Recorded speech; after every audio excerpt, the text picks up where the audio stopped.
Bakın siz Allah bu dığıya bakın dığıya. Polis forması geyindirilmiş balaca bir işveren. Qayda pozan sürücüləri götürüb çəkib göndərirəm saytlara. Yəni yaradıcılarına göndərirəm, onlar da paylaşırlar. Bunlar artıq uşaqları da öz çirkin sisteminə alət edir. Dövlət televiziyası xalqı güdməyi, bir-birini satmağı rəsmən uğur kimi qələm verir. Bu sistem gələcək nəsli rəsmi casus kimi yetişdirir. Cəmiyyəti qorxutmaq üçün uşaqlardan istifadə edən bu sistem tam bir rəzalətdir. Aybəniz xanım görürsünüz də. Təsəvvür eləyin ki, hansısa bir qodğun, yəqin ki polisin balasına polis forması geyindirib neyindir? Bax.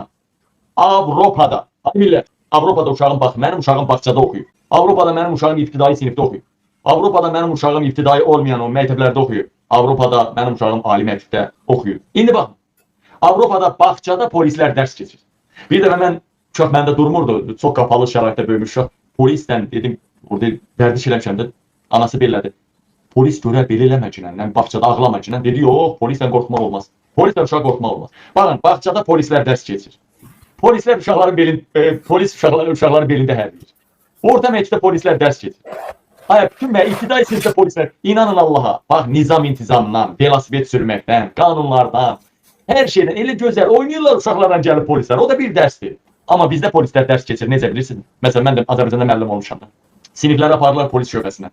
Oradan mitingdən ətər qol zat buruqları, hamısı divarda şəkillər. O qolunu buran, vətən xainləri, o bizim şəkillərimiz, Aytən xanımı, Əli Kərimlini, o polislər dərs keçirlər, belə onlardan. Azərbaycan polisi xalqı döymək dərs keçir.